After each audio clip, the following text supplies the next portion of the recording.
Hello guys, मैं हूँ हरुण और आप लोग देख रहे हो मूवी एक्सप्लेनर चैनल। बाद में हम एक जंगल देख पाते हैं जहाँ पर ढेर सारे चिंपैंजीज, गोरिल्ला और काफी अलग अलग डिफरेंट काइंड ऑफ वैरायटी के बंदर पाए जाते थे। तो यहाँ पर कुछ शिकारी पहुंचकर इन सभी बंदरों को बंद करके यानी कि बेहोश करके अपने साथ में ले जाते हैं। जिसके बाद में सीन शिफ्ट होता है जेनेसिस नाम की एक कंपनी में, जहाँ पर उन्हीं चिंपैंजीज के ऊपर एक्सपेरिमेंट हो रहे थे। और हाल ही में एक मादा चिंपैंजी को एल्स 112 यानी कि अल्जाइमर के 112वें डोज को दिया गया था, जिसकी वजह से उसके दिमाग के सोचने समझने की क्षमता 10 गुना बढ़ चुकी थी। इसे देखकर वहाँ के जो साइंटिस्ट होते हैं यानी कि फ्रैंकलिन और विल, ये पहुंच जाते हैं अपने इन्वेस्टर के पास में। इसका नाम होता है जेकब्स। अब विल जेकब को बताता है कि हम पिछले कई सालों से इंसान के दिमाग को बढ़ाने वाली क्षमता की दवाई पर काम कर रहे थे और फाइनली हमने उसका तरीका ढूंढ लिया है। इस प्रयोग का नंबर था 112, इसलिए इस दवाई का भी नाम रख दिया जाता है एल्स 112। अब इसमें होता यह है कि इंसान की जो सोचने समझने की क्षमता है, एक काम या फिर किसी प्रोसेस को करने में जो टाइम लिमिट लगती है, उसे काफी जल्दी में निपटाया जा सकता है। तो यहाँ पर जेकब्स कहता है कि भाई मेरे भी पैसे ऊपर कंपनी से ही आते हैं और जो लोग भी इस प्रोजेक्ट पर पैसा लगाएंगे उन्हें इंसानी विकास से मतलब नहीं है, उन्हें सिर्फ कमाए जाने वाले पैसों से मतलब है। चलो फिर भी मैं तुम्हारी एक मीटिंग करवा देता हूँ, अगर इन्वेस्टर्स बड़े वाले मान गए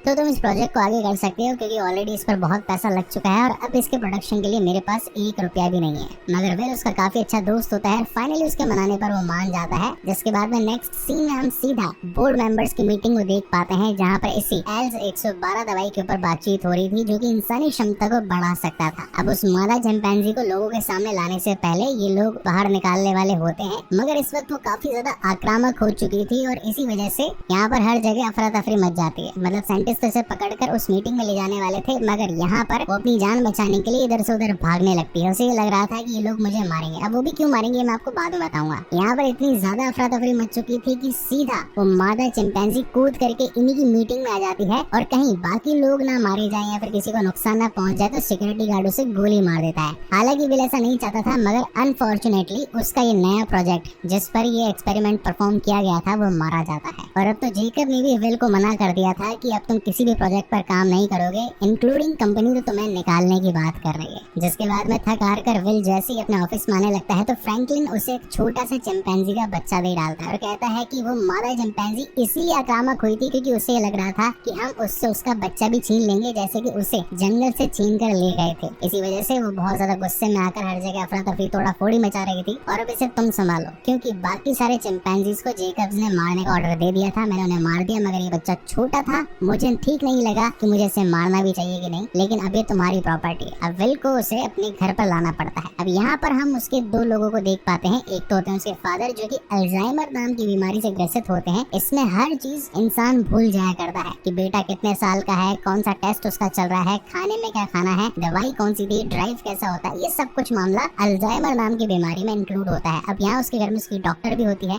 जिसके इस वक्त घर जाने का समय हो चुका था। अब यहाँ पर जैसे ही विल उस डब्बे को रखता है और कहता है कि पापा मैं आपके लिए कुछ लेकर आया हूँ, और वो दिखाता है अपने घर में नए मेहमान को, जिसका नाम रख दिया जाता है सीजर, जो कि होता तो चिंपैंजी का बच्चा है। लेकिन विल को कहीं ना कहीं उससे हमदर्दी जाग जाती है, क्योंकि उसकी आंखों में अल्जाइमर 112 वाले डोज का असर था और ये वही दवाई थी जिससे कि दिमाग की क्षमता बढ़ जाती है। अब धीरे धीरे करके समय आगे बढ़ने लगता है, कुछ महीने बीत जाते हैं और यहाँ अब तो उसके फादर चार्ल्स का भी कहना यही था कि ये बच्चा काफी ज्यादा तेज दिमाग वाला है। अब धीरे धीरे करके समय आगे 3 साल बढ़ जाता है। अब इन 3 सालों में हम ये देख पाते हैं कि विल ने हर एक एक्टिविटी को रिकॉर्ड किया होता है और उसकी रिकॉर्डिंग में हम ये पाते हैं 3 महीनों में ही उसने इंसान के 8 महीनों के बच्चों जितना कवर अप करना शुरू कर दिया था, जैसे कि अल्फाबेटिकल चीजों को सीखना, कोड लैंग्वेज को जानना, साइन लैंग्वेज को समझना और इसी के साथ वो सारे टास्क पूरे कर लेना जो कि एक साल का ह्यूमन बच्चा करता है। मगर इसी बीच हम उसके फादर चार्ल्स की हालत को भी देख पाते हैं, जो कि दिन ब दिन बद से बदतर होती जा रही थी और तो डॉक्टर ने भी उसके घर पर काम करने से मना कर दिया था। तब जाकर विल को लगता है कि अल्जाइमर 112 वाला डोज अब ह्यूमन पर टेस्ट करना जरूरी है, क्योंकि ये दवाई पर वो काम इसीलिए कर रहा था ताकि जो लोग ऐसी बीमारी से ग्रसित थे उन सभी को ठीक किया जा सके। तो वो जाता है अपनी कंपनी में। अब कंपनी में तो हालांकि इस दवाई पर रोक लगा दी गई थी, सारे के सारे सैंपल्स को डिस्ट्रॉय किया जाने वाला था, मगर वो उसमें से कुछ सैंपल निकाल कर घर ले आता है और अपने फादर को लगा देता है। देन सीन शिफ्ट होता है नेक्स्ट डे और यहाँ पर उसके फादर एकदम अप टू डेट पूरी तरीके से फिट एंड फाइन हो चुके थे, जैसे कि पियानो वगैरह बजाना, अच्छे तरीके से बातचीत करना, सारी चीजों को जानना समझना। लेकिन इसी बीच पीछे से सीजर निकल जाता है गली के बच्चों के साथ में साइकिल चलाने के लिए, लेकिन वहाँ पर जो उनके माँ बाप होते हैं उन्हें लगता है कि कहीं ये जंगली जानवर उनके बच्चों को नुकसान ना पहुँचा दे, इसीलिए वो बेसबॉल से उसे मारने ही वाला होता है कि तभी वहाँ पर विल पहुँच जाता है और कहता है कि नहीं, ये नुकसानदायक नहीं है, तुम्हारे बच्चों को चोट वोट नहीं पहुँचाएगा, इसे यहाँ से जाने दो। लेकिन उस आदमी के मन में ये बात तो घर कर गई थी कि ये लोग एक जंगली जानवर को पाल रहे हैं, और अब क्योंकि सीजर को चोट लग चुकी थी तो वो फटाफट से एक पेट हॉस्पिटल में जा करके अपने बंदर का इलाज करवाता है। यहाँ पर हम एक इंडियन को एक्टर को देख पाते हैं जिनका नाम होता है फरीदा पिंटो। इन्होंने स्लम डॉग मिलीनियर और ऐसी कई सारी बॉलीवुड मूवीज में काम किया है। खैर, एक इंडियन एक्टर को हॉलीवुड मूवी में देखकर मुझे बहुत ज्यादा खुशी होती है। तो बेसिकली सीजर को समझ में आ चुका था कि इन दोनों के ही बीच में एक लव एंगल क्रिएट हो सकता है, तो वो साइन लैंग्वेज में बताता है कि क्यों ना तुम दोनों आज डिनर डेट के लिए निकल जाओ। इसके बाद में इन दोनों के बीच में अच्छी दोस्ती हो जाती है। इसी के साथ साथ विल को अपने फादर चार्ल्स के लिए एक अच्छी डॉक्टर भी मिल चुकी होती है। अब ये बात कहीं ना कहीं विल को भी समझ में आ चुकी थी कि एक बंदर जो कि अब खेलने की एज में आ चुका है, कहीं दूसरे बच्चों के साथ वापस खेलने जाने के बीच में उनमें कहीं झड़प ना हो जाए, इसलिए उसे एक बड़ी जगह ले जाना चाहिए। तो वो उसे एक वुड पार्क में ले जाता है जहाँ पर ढेर सारे बड़े बड़े पेड़ होते हैं, और यहाँ सीजर आते ही एकदम से मेस्मराइज हो जाता है क्योंकि इतने बड़े बड़े पेड़, जंगली जीवन उसने काफी टाइम, मतलब एक तरीके से पहली बार ही देखा होता है, तो वो काफी ज्यादा खेलने लगता है, कूदने लगता है, उसे बहुत ज्यादा मजा आने लगता है। और अब धीरे धीरे करके 5 साल बीत जाते हैं। अब एक दिन क्या होता है कि यहाँ पर एक दूसरी फैमिली अपने डॉगी के साथ आई होती है जिन्होंने उनको पट्टा पहना रखा होता है, और जैसा कि सीजर के गले में भी पट्टा होता है तो उसे ये लगने लगता है कि क्या वो एक पालतू जानवर है, क्या वो एक परिवार का हिस्सा नहीं है। तो वो विल से गुस्सा हो जाता है और कहता है कि आखिर मेरे माँ बाप कौन है। विल समझाता है कि भाई तुम्हारा पिता मैं ही हूँ, मैंने ही तुम्हें बचपन से पाला है, हालांकि तुम एक बंदर के बच्चे हो। अब तो सीजर को और ज्यादा गुस्सा आ जाता है, वो सच्चाई जानने पर उसे मजबूर कर देता है। तो उसे विल लेकर जाता है जेनेसिस कंपनी के बाहर और बताता है कि एक बार जंगल से तुम्हारी माताजी को पकड़कर यहाँ पर लाया गया था, उन पर काफी सारे एक्सपेरिमेंट हुए, तो दिमाग में काफी ज्यादा तेज भी थी, मगर एक हादसे के चलते उनकी डेथ हो गई, इस वजह से तुम मेरे पास आ गए। अब ऐसा करते करते दिन बीतते जाते हैं और कहीं ना कहीं घृणा वाली जो सोच होती है वो धीरे धीरे अब पनपने लगी थी सीजर के अंदर। अब एक दिन ये सभी बैठकर ब्रेकफास्ट कर रहे होते हैं। अब यहाँ पर बंदरों पर तो ये एल्स 112 दवाई अलग तरीके से काम कर रही थी, मगर इंसानों पर उसका प्रकोप अलग ही छा रहा था, क्योंकि जिस इंसान को बीच में इस दवाई ने ठीक कर दिया था अब उसकी हालत उससे भी ज्यादा बदतर कर दी थी, मतलब खराब से भी ज्यादा खराब। ये इंसान चम्मच तक ठीक से नहीं पकड़ पा रहा था, जिसे सीजर खुद ठीक करता है, मतलब सीधा हाथ में पकड़ा देता है। अब एक दिन विल अपने काम से बाहर निकला होता है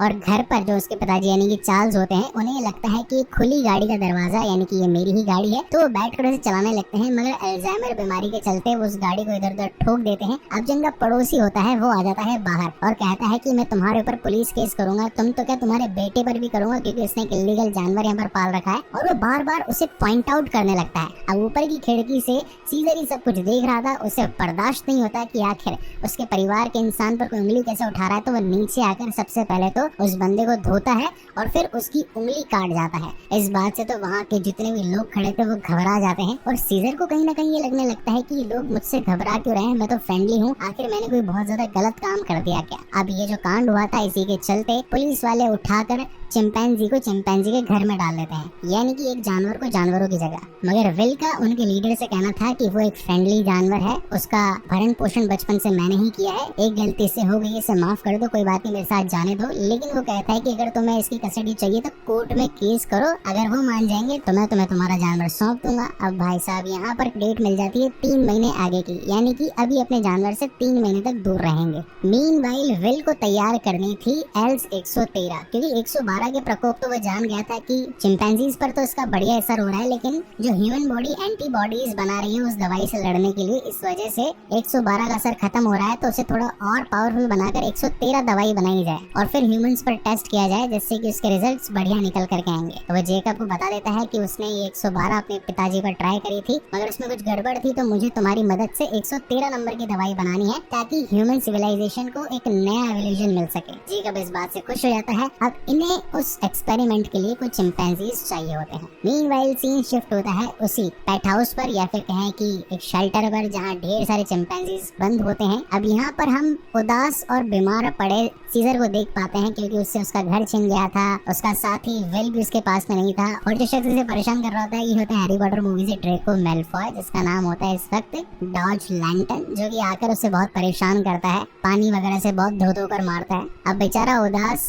सीजर सिर्फ अपने घर जाने की इच्छा में होता है। इनफैक्ट अब तो दीवार पर अपने घर की दीवार की खिड़की भी बना दी होती है और ये सीन सच में बहुत ज्यादा सेंटिमेंटल था। अब सीन शिफ्ट होता है नेक्स्ट डे और यहाँ पर एल्स 113 दवाई बन चुकी होती है और एक बंदर जिस पर ऑलरेडी काफी बार एक्सपेरिमेंट्स हो चुके थे तो वो काफी शांत होता है। उसे पता होता है कि हर एक एक्सपेरिमेंट के बाद में से कुछ अच्छा खाने को मिलता है, तो इसलिए वो वापस से तैयार हो जाता है एक नई एक्सपेरिमेंट के लिए और उसमें डाल दी जाती है एल्स 113। मगर गलती से इस दवाई के उसके शरीर में जाते वक्त थोड़ी सी गैस निकल जाती है और फ्रैंकलिन उस दवाई को सूंघ लेता है। लेकिन खैर ये एक्सपेरिमेंट पूरी तरीके से कामयाब हो जाता है। मीनवाइल हम देख पाते हैं सीन उसी शेल्टर का जहां इस वक्त खुले मैदान में आया होता है अपना सीजर, लेकिन यहाँ पर ढेर सारे बंदर जो कि उसे इंसानी कपड़ों में देखकर उस पर गुस्सा होते हैं और कहते हैं कि तू भी हमारे जैसा ही है। और कहीं ना कहीं इनका एक लीडर होता है जिससे सीजर की लड़ाई हो जाती है। अब सीजर ने पहले कभी लड़ाई वगैरह करी नहीं होती है तो हार जाता है और उसे बुरा लगता है कि यार मेरे साथ क्या हो रहा है। मीनवाइल हम उसी एक्सपेरिमेंट 113 वाले को देख पाते हैं। इसका नाम होता है गोबा। अब सिंधी में गोबा को नाक का गोवा कहते हैं, तो खैर गलत मत समझना।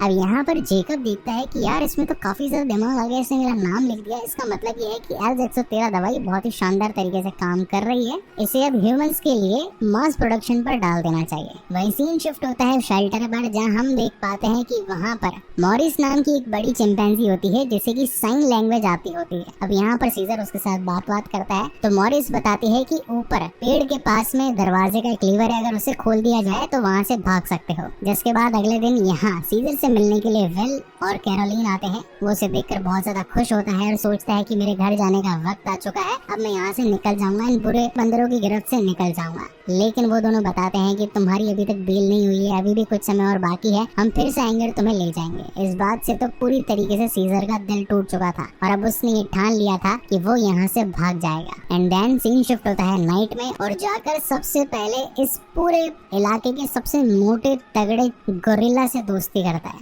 जिसका नाम होता है बक। और दोस्ती करने का रीजन ये था कि जो दूसरे चिंपैंजी उसे परेशान करते रहते थे, अगर ये बक को खोल देगा तो वो उसका सपोर्ट करेगा ताकि कोई और उसे परेशान ना कर पाए। अब यहाँ सीन शिफ्ट होता है विल पर जो कि अपने फादर के लिए 113 वाला अल्जाइमर डोज लेकर आया होता है, मगर इंसान उतने वायरस को झेल ही नहीं पाता और हैंड टू हैंड उसके फादर की डेथ हो जाती है। अब अगले दिन वो आकर जेकब को मना करता है कि 113 नंबर की दवाई काम नहीं कर रही है, इंसानों की ऑलमोस्ट डेथ हो रही है, इसलिए अब हम इस दवाई को नहीं बनाएंगे। लेकिन तब तक जेकब्स ने ऑलरेडी 113 नंबर पर काम करना शुरू कर दिया था, उसके ढेर सारे सैंपल्स भी बना लिए थे और वो विल को इस कंपनी से निकल जाने के बारे में कहता है।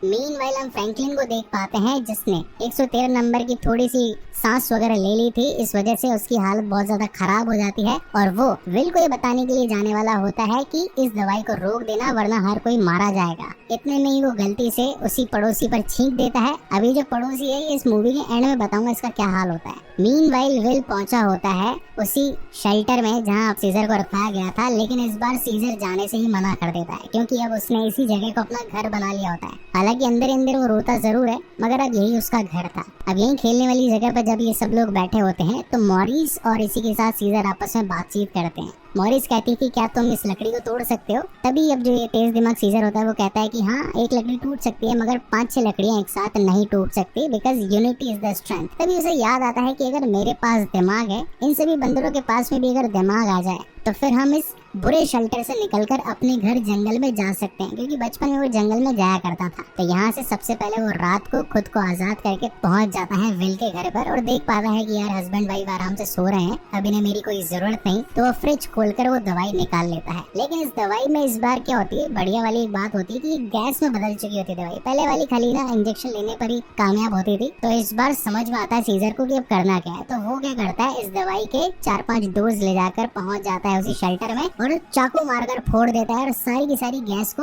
उन सभी वानरों में स्प्रेड कर देता है। और जैसे ही अब उनमें वानरों में जो एल्स 113 दवाई आ चुकी होती है तो इन सब के हो जाते हैं दिमाग फास्ट। अब वहाँ पर ढेर सारा शोर सुनकर पहुंच जाता है अपना ड्रेको मैल्फॉय और कहता है कि अपने पिंजरों में वापस घुसो बेवकूफ बंदरों। लेकिन इस बार तो भाई साहब सीजर अपना बदला लेता है और उसकी बिजली में उसी को जलाकर मार देता है और इस सारे के सारे बंदर आजाद हो जाते हैं इस शेल्टर से। अब सबसे पहले उनका ये प्लान होता है कि शहर में और जगह जहाँ पर भी हमारे जैसे चिंपैंजीज जिन पर एक्सपेरिमेंट हो रहा है या फिर कैद है उन्हें छुड़वाया जाए। तो ये लोग भागते हैं सबसे पहले जेनेसिस, वहाँ पर पूरी तरीके से तबाही वगैरह मचा देते हैं। शहर के लोग भी एक तरीके से पागल हो जाते हैं कि यार ये क्या बात हो रही है, और फिर पहुंच जाते हैं शहर के जू में। वहाँ पर भी ढेर सारे बंदरों को ये लोग निकाल लेते हैं। अब इनकी प्लानिंग होती है कैसे तैसे भाग करके जंगल पहुंच जाए, लेकिन तभी बीच में पुलिस वाले आकर खड़े हो जाते हैं। अब ये जो पूरा फाइट सीक्वेंस है ये टोटल आधे घंटे से भी ऊपर का फाइट सीक्वेंस है। तो अपन मेन स्टोरी पर बात करते हैं। इंसानों यानी कि पुलिस वालों को लग रहा था कि ये जंगली जानवर अगर फ्री हो गए तो इंसानों को जान से मार देंगे, तो वो इसी चक्कर में इनको गोली मारने लगते हैं। जबकि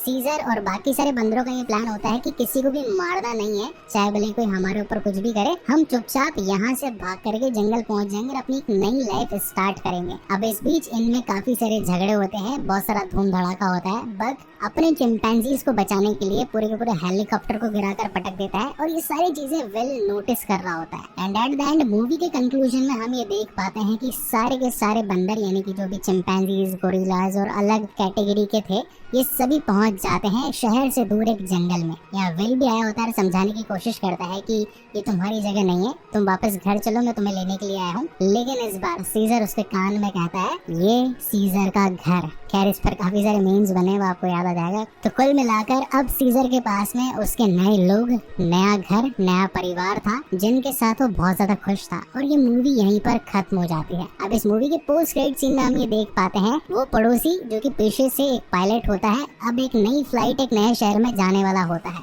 यानी कि LZ-113 का प्रकोप अब पूरे शहर पर होने वाला है, जो कि हम इसके सेकंड पार्ट में देखेंगे। वेल इसका सेकंड पार्ट जिस पर ऑलरेडी हमारी टीम का काम शुरू हो चुका है, वो भी मैं आप लोगों के लिए जल्द ही लेकर आऊंगा। अगर ये वीडियो, ये एक्सप्लेनेशन आप लोगों को पसंद आई, then do comment, like and share this video. और अगर पहली बार इस चैनल पर आए हैं तो प्लीज इसे सब्सक्राइब जरूर कीजिएगा।